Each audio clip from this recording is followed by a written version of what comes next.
Let me start with Syria. The decision that you have to make between, first of all, is it a if or when situation about going after ISIL in Syria? Can you defeat ISIL or ISIS without going after them in Syria? And then how do you prioritize? We've said that Assad has lost legitimacy to lead. Defeating ISIS could help Assad keep power.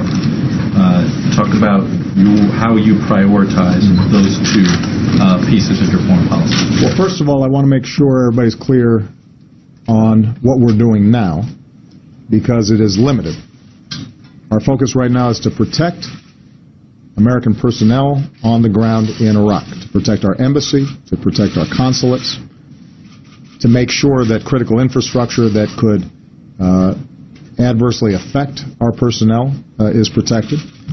Where we see an opportunity that allows us, with very modest risk, to help the humanitarian situation there, as we did in Sinjar Mountain, we will take those opportunities after having consulted with Congress.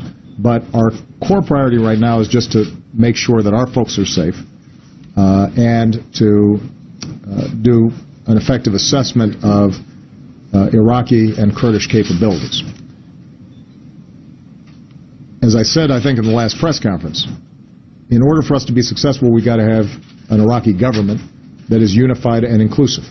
So we are continuing to push them to get that job done. As soon as we have an Iraqi government in place, the likelihood of the Iraqi security forces being more effective in taking the fight to ISIL significantly increases. And the options that I'm asking for from the Joint Chiefs focuses primarily on making sure that ISIL is not overrunning Iraq. What is true, though, is that the violence that's been taking place in Syria has obviously given ISIL a safe haven there in ungoverned spaces. And in order for us to degrade ISIL over the long term, we're going to have to build a regional strategy. Now, we're not going to do that alone.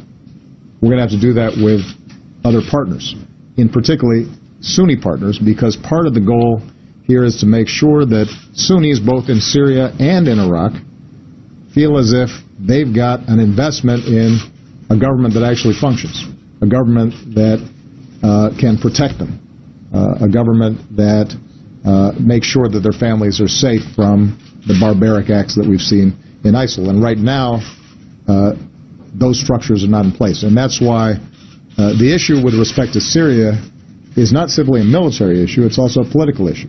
It's also an issue that involves all the Sunni states in the region and Sunni leadership recognizing that this cancer that has developed is one that they have to be just as invested in defeating as we are.